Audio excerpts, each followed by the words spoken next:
أهلا وسهلا فيكم، معكم فرح الحميدي، واليوم موضوعنا راح يكون موجه للعملاء اللي على وشك إنهم يصممون بيوتهم أو مشاريعهم. بعض النصائح أعطيكم إياها تسهل عليكم هذا المشوار. اليوم أنا راح أكون في صفكم مو صف المصمم، إنها تكون سهلة، تكون رحلة ممتعة مفيدة بأقصر وقت ممكن. أول شيء لازم تبحثون عن المصممين، تسوون ريسيرش، بحث من المصممين المتوفرين عندكم في السوق. كل واحد وكل مصمم عنده تخصصه، عنده توجهها، عنده الروح اللي يحب يشتغل فيها. نعم، وايد مصممين يحبون انهم يجربون كل الستايلات ويشتغلون كل الستايلات، لكن اكيد انت كعميل عارف شنو الستايل اللي تبيه. فلما تبدون تبحثون عن المصممين الموجودين، تشوفون أعمالهم، ماكو مانع أنكم تقابلون 3 4 5 6 مصممين قبل ما تشتغلون، وتقولون لهم احنا جايين نشوف البورتفوليو مالكم، نشوف أعمالكم. روحوا وانتوا جاهزين بالستايل اللي تبونه، جاهزين ببعض الصور اللي تعكس ذوقكم. عرفوا ذوقكم، عرفوا شنو الستايل اللي انتوا تبونه، بحثوا فيه، درسوا عشان تكونوا عارفين العناصر اللي تكون مناسبة لهذا الستايل. وروحوا للمصمم وانتوا عارفين شنو تبون وفاهمين وعندكم أمثلة تورونهم وتقولوا لهم هل عندكم أعمال مشابهة لهذا الستايل؟ ورونا، خلينا نشوف. إذا كانت مشاريع تجارية أفضل وأفضل، لأن عندك أنت كعميل القدرة أنك تزور هذا المشروع التجاري وتشوفه. لا تستحون، قولوا أنا بشوف مشروعكم، شو المشاريع اللي عندكم، نبي نروح نزورها. إذا يقدر المصمم ياخذكم معاه اللي نسميها رحلة استكشافية مثلا، تروحون تشوفون هذه المشاريع بأرض الواقع. هل هي مناسبة لكم؟ مهم أنكم تحددون ميزانيتكم، لا تروحون لمصمم وانتم تقولون له ميزانيتنا مفتوحة. لا نحاول إن نتشيطر مثل ما نقول، إن نتأكد إن مثلا نخاف نعطي رقم المصمم يقدر يعطينا شيء أقل. لا، قولوا أنا حاط هذا الرقم للتصميم، أنا حاط هذا الرقم للبيت إجمالي. للأسف أغلب الميزانيات تهدر لبنيان البيت وما يبقى لنا شيء للتشطيب. فإذا أنتوا للحين بالمرحلة الأولية، لحين ما صممتوا، يعني مفروض تزورون المصمم الداخلي قبل ما تبنون. هذه يمكن معلومة صادمة لبعض الناس. أنت ما بنيت البيت، تروح تدور مصمم داخلي تشتغل معه، لأنه غلط وراح يسبب لكم تأخير وايد، وراح يكلفكم وايد انكم تروحون لمصمم داخلي عقب ما يكون البيت مشطب خالص. وراح نتكلم عن هذا الموضوع في فيديوهات قادمة بتفاصيل أكثر. قبل لا نقرر على المصمم نبحث شنو ستايلاتهم، نكون عارفين احنا الستايل اللي نبيه، نكون احنا عارفين شنو نبي بالضبط، ميزانيتنا واضحة، عندنا بعض الأمثلة.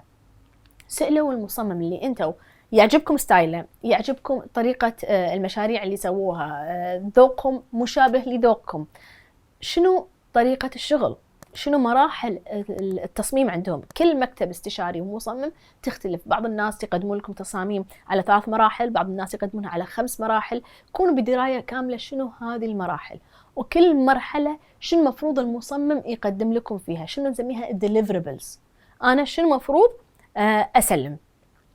هذا شيء وايد مهم نعرفه. مدة كل مرحلة شنو، هل مدة المشروع مع المصمم الفلاني مناسبة لتخيلكم للمشروع كافة كامل، من ما احنا نقرر نبي نبني لما نصمم لما ننفذ لما نسكن، شنو التايم لاين اللي تحطين حق نفسكم، هل المصمم مناسب؟ سألوا المصمم هل ما عنده مانع انه يكون في مثل تعاون بينه وبين مكتب الاستشاري المعماري اللي انتم راح تشتغلون معاه. لان لما تكون هذا المصمم سهل ويقدر يتعامل مع المكتب الاستشاري، راح يسهل عليكم وايد وايد وايد، ما راح تضطرون تروحون بين مقابلة ومقابلة، هذا قال كذي عدل لا، في بعض المكاتب الاستشارية كانت معمارية أو تصميم داخلي ما عندهم مانع أن ذي كلابريت، ما عندهم مانع أنهم يتعاونون من أجل نجاح مشروعك، كان سكني أو تجاري. مثل ما المصمم له ديدلاينز، لأيام لازم يسلم فيها، أنت كعميل هم مطلوب منك أنك تحترم هذا الجدول. المصمم ممكن يقدم لك برزنتيشن، يقدم لك عرض لمرحلة مراحل التصميم، ويعطيك مجال 2 3 تفكر. حقك انك تروح تشاور اهلك، تفكر بالتصميم، بس ما تقدر تنام وما ترجع، تقعد 5 6 اشهر، اسبوعين 3 ما ترد له خبر، لان هم ظلم للمصمم. المصمم راح يحط ايده على خده ينطرك ترد عليه. فكونوا واضحين بهذه النقطة. مو بس تطلبون من المصمم شنو الأيام اللي راح تسلم فيها، قولوا له أنت كثر متوقع المدة اللي إحنا لازم نرد عليك فيها. هل هذا شيء أنت ممكن تسوونه؟ هل المدة قصيرة؟ المدة مو قصيرة؟ أي تأخير من قبلكم إيش راح يكون تداعياته على تسليم المشروع؟ خلي تكون واضحة عندكم هذه الصورة، عشان مو يصير مفاجآت. المصمم يقول لكم بيسلمكم مشروع عقب شهر، وأنتوا كل ما يسلمكم مرحلة تقعدون لكم أسبوع. أكيد ما يقدر يسلم عقب شهر.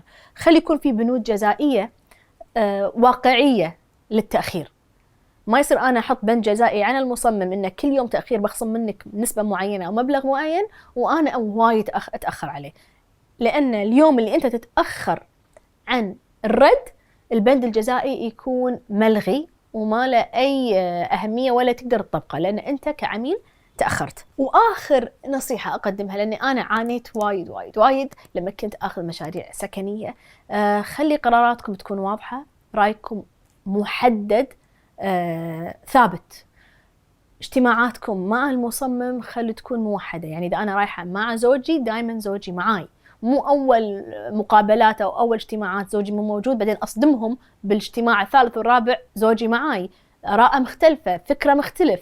مو يوم أي مع أمي، يوم أي مع صديقتي، مع أختي.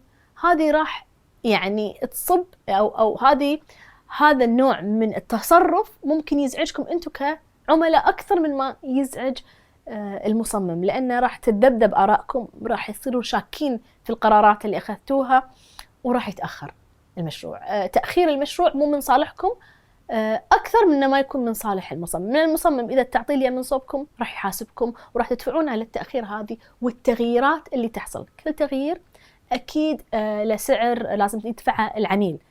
فبالنهاية من مصلحتكم إن تعرفون شو تبون، آرائكم واضحة، اجتماعاتكم موضحة، منو اللي راح يكون معاكم وهو نفسه ما يتغير، عشان أنتوا ترتاحون، تكون رحلة جدا سعيدة، رحلة جدا سهلة بالتصميم. أتمنى هذا الفيديو فاتكم، إذا قدرتوا أنكم تمشون على النصائح اللي قدمتها لكم كعميل، أضمن لكم المصمم راح يكون وايد مرتاح معاكم وراح يعطيكم أنتوا الأولوية بكل المشاريع اللي راح يكون شغال فيها. تأكدوا قبل ما تتركون هذا الفيديو أنكم تسوون سبسكرايب لقناتي وتسجلون عشان تكون أوائل الناس اللي توصلكم نوتيفيكيشن أول ما ينزل جديد في قناتنا. اليوم قناتنا صارت تضم أكبر عدد من الفيديوهات العربية المتخصصة بالتصميم والديكور. فقراتنا متعددة، راح تلاقون معلومات، تصاميم، مقابلات وغيرها العديد من الفقرات اللي تهم المصممين، الهواة وكل من يبحث عن أفكار لبيته. وعشان نستمر ونقدم المزيد تابعوني وكونوا مشتركين بالقناة لمشاهدة جديدنا أول بأول.